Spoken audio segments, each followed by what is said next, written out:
For a second, just want to echo what Senator Lujan and others have mentioned in terms of uplifting and prioritizing the mental health and behavioral health elements of the proposed budget. As Senator Sanders put it well, it was an epidemic before the pandemic, and it's only been exacerbated since. So a lot more to work on there, and I would ask that we particularly be mindful of how we work in partnership with state and local governments, particularly those who have also stepped up and committed funding through their budgets. Let's leverage programs, let's leverage precious resources to maximum effect, and look forward to working with you on that. Now, mental health needs and shortfalls across the country, not just in my home state of California, is not the only factor, but it's a significant factor in the homelessness issues that we're experiencing today, coupled with housing affordability crisis. I also want to thank you for the levels of funding for housing in the proposed budget. I mean, similar to mental and behavioral health, the pandemic has underscored the need for affordable, safe, and supportive housing. And over the last 2 years especially, many have lost their housing, whether they struggle to keep up with rent payments or mortgage payments despite our assistance programs. And these hardships, no surprise, hit especially hard on communities of color, low-income families, Americans with disabilities, and other historically marginalized communities. Now, affordable housing is essential infrastructure. And I know other senators have talked about housing, including Senator Warner, but I just want to underscore that we have an ongoing need for robust federal funding for housing programs, more urgent now than it has ever been.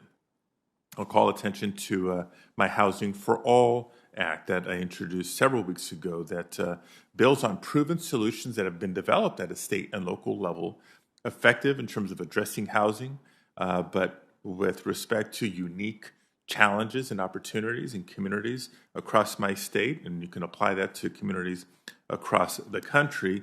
So building on provenly successful models through these investments, I think, is a smart way to go. So in lieu of asking you a question on that, I just wanted to highlight and underscore my appreciation for that. Now, a question not unique to California, but probably disproportionate to the West, an issue of wildfires and disaster preparedness. As we've spoken on a couple of occasions, California and across the West, we continue to see how the climate crisis is leading to more frequent and more severe wildfires.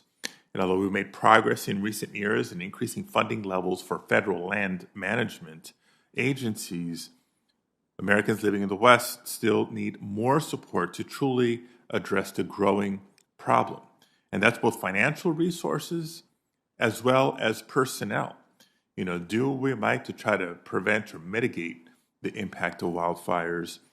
I can't help but notice that from 2019 to 2021, the U.S. Forest Service, which is the federal government's primary wildland fire agency, saw its firefighter ranks drop by more than 20%.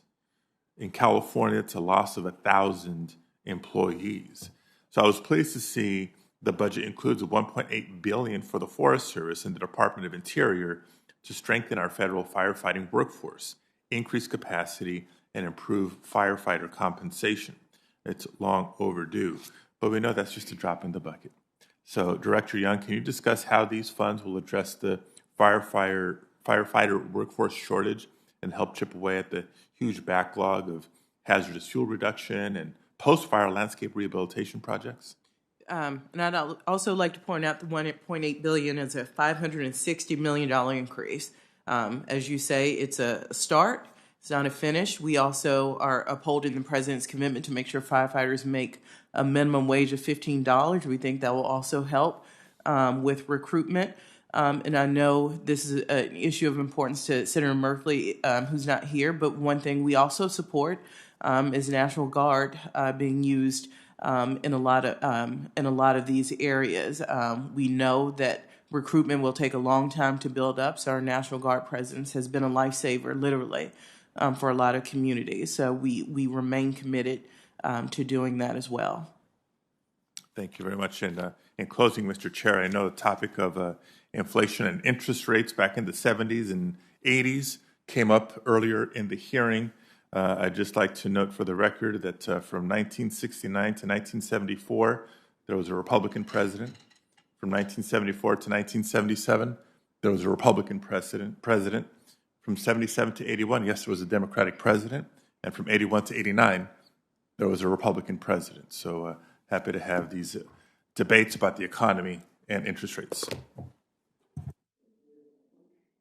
I want to thank